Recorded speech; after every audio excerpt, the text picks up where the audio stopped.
Yeah, and so James is James Ford from Simian Mobile Disco. Yeah. And who decided that you should work with him? Was that your decision? Did you met him on the road or anything like that? God's decision, I think. God's decision? Yeah. He brought the two of you together. Yeah, we all passed out and then just woke up in a cave and James Ford was there. we a recording studio in his pocket. I couldn't believe it. And a cheeky look on his face. It were ours, wasn't it? Yeah, the cave was alright. The cave was yours. The decision was yours. He did. We started the first album with him, and then we just always liked him. Yeah. And him and Mike Crossley was the other fella that we that worked on it as well. Yeah. Yeah. Do they work together, or does Mike work separately from James? Normally they work separately, but they made a special case for us. For you? Yeah, normally it's like no partners, like two cops brought together. Yeah, they were a bit like good cop, weren't they? They weren't and it's like, a bad one, I work alone. Yeah. And then we're like, no, not on this assignment. Bit of a renegade, yeah. And play by their own into rules. his own hands, yeah. Played by that, yeah. And so was there any difference having Nick in the band? I mean, did that make a difference now that Nick, in effect, being the new member? Was that a different element, or was it? What was it like for you, Nick?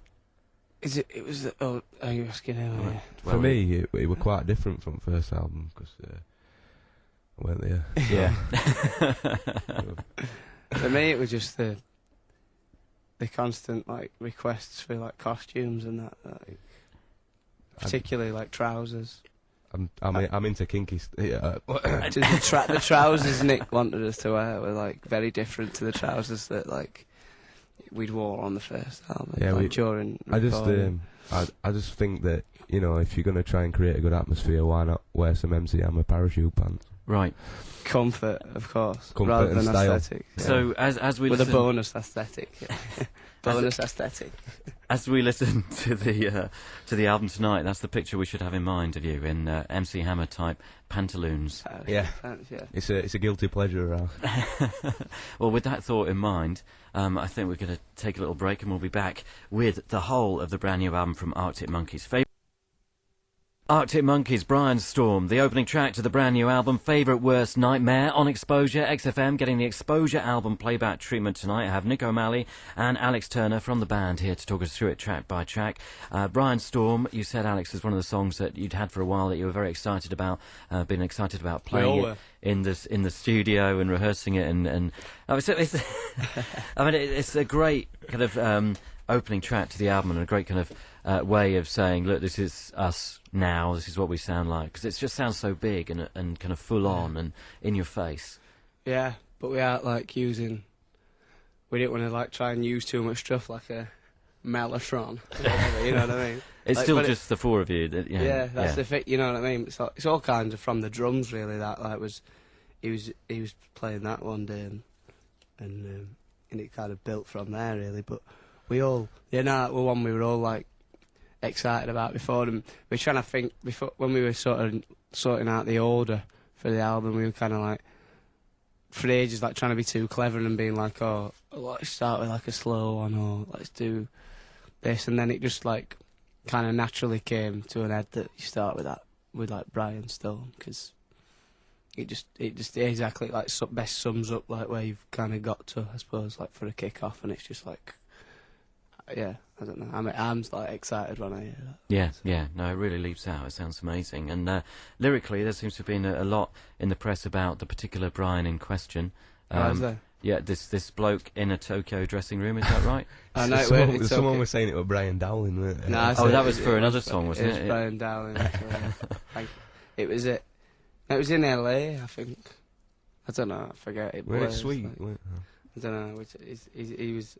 Could have been anywhere. Could have been more than one place. I can't remember. It's a hazy recollection I have. Oh, he could be a composite character of the kind of people that you meet. He's a teleporter schizophrenic, so he can be anywhere and can be anyone. And So, I mean, That brought you back, that, didn't You it? weren't ready for no, that. I got caught up in the This idea time of, of night. of somebody being a teleporting decoding schizophrenic. that then Yeah, for a minute. yeah, that's a pretty amazing skill. Thanks. And if only we could have that facility, then the world would be a different place. That would stamp out carbon footprints overnight for good old teleport. Yeah, but if you buy butter from New Zealand, then you're adding to your carbon footprint. Yeah. Saw a programme on it last night. What's that? About how food has to travel and about how it's bad for the world. Yeah, Think about it, it's true. kids. So, were you inspired by this character to write the song immediately, or for Brainstorm? No, absolutely. Immediately, I felt compelled as soon as he'd left my vision. Really? Absolutely. Like, Elders drew a picture of him, and we did like a spider diagram. The things about his character, and then for the next few weeks after the spider diagram was hatched, I kind of came up with the verses, just kind of fantasising about what he might get up to. Yeah. Wow. Does this spider diagram still exist? Can you still get it? Have you got it I've somewhere? got it It's somewhere, mounted. yeah. It's mounted and in a frame, innit? And I have still got it somewhere. Oh, it sounds like it should be mounted and put in a frame. It sounds like the kind of thing they'll be auctioning off Maybe, in yeah. years to come. Perhaps it should. Teddy Picker is the next track from the new Arctic Monkeys album on Exposure XFM. What can you tell us about Teddy Picker? Shallow celebrity culture. Is it about that? Yeah, pretty much, like, excuse me. It's like, yeah, that's what it's about. It's about, like, knobheads, really. And it's just about knobheads. Are these knobheads that you meet, or people that you just see in the media or around you? Paul Denan. Yeah, well. I don't. He'll be after you. Why was it? It was what? I just sneezed. All right. That was John. I don't know. Yeah, just about like people really, but not even like just like celebrity. Just like the way like people are sometimes. Like, a bit of a whinge, like most whingy song on there. Like, Right. It's the most lyrically. whingy song that you put reckon. together for this record. I think so. But it's and just about like just a few things, like maybe a few like people that you've met, not necessarily celebrities, like, but just like people that you like chat to, and I see their ideas seem a bit weird. Yeah. Well, their sense of priorities and what's I important suppose, and not yeah. important.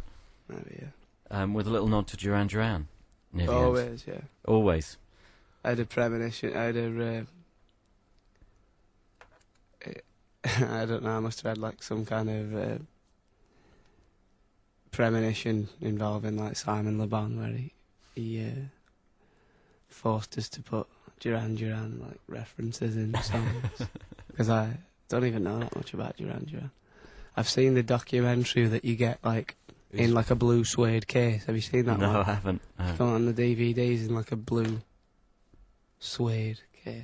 Might not be suede, but like certainly it's not like plastic. It's like a pleasant to touch. Yeah. Plus, he's my dad, innit? So. Yeah, Le Bon, that's the next there. So it's good to get him involved. Yeah, but I don't know where that comes from. Don't even know that many Duran Duran songs, but They just had kind of entered your subconscious without you Yeah. realising it. they do. The best things do, don't they? Yeah, they certainly do. This is Arctic Monkeys, Teddy Picker, on Exposure, XFM.